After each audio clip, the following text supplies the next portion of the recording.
For the 2014 World Cup, Adidas created a new ball called the Brazuca. To really be able to get a look at the design of this ball, we're going to do a forensic examination. The ball is made of 6 identical panels, and the entire ball is covered with a microtexture consisting of an estimated 50,000 raised bumps. These elements aim to stabilize the ball during flight to create a more predictable trajectory. Testing in Cal State LA's aerodynamics lab reveals that this symmetrical design gives the ball a drag coefficient about 50% less than a sphere that's perfectly smooth, and reduced air drag increases how far and how fast a ball will travel.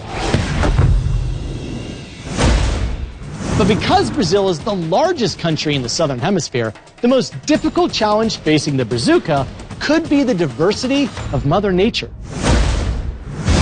Games in Manaus and Fortaleza could be played in temperatures as high as 100 degrees.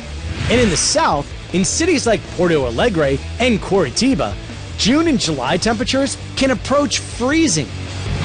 When heating and chilling the Brazuca in our lab, we found a 40% difference in the coefficient of restitution, or bounciness. And for the tropical regions in Brazil, where humidity regularly exceeds 90% and rain is a near daily occurrence, the manufacturer claims this ball is made fit for wet conditions. Rather than stitching, the Brazuca's panels are connected with thermal bonding. This intends to limit water absorption by just 0.2% of its weight, 50 times less than the FIFA requirements. And the microtexture, which consists of 0.1 millimeter raised bumps, aims to create a drainage system around the ball.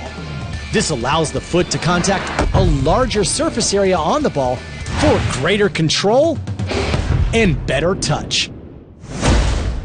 With countless millions spent on developing a new ball, stadiums that are up to 2,000 miles apart with elevation differences of up to 3,500 feet, and an estimated total number of 120,000 touches of the ball over 64 games, one thing we can say for sure about the World Cup is that no 2 kicks will ever be the same.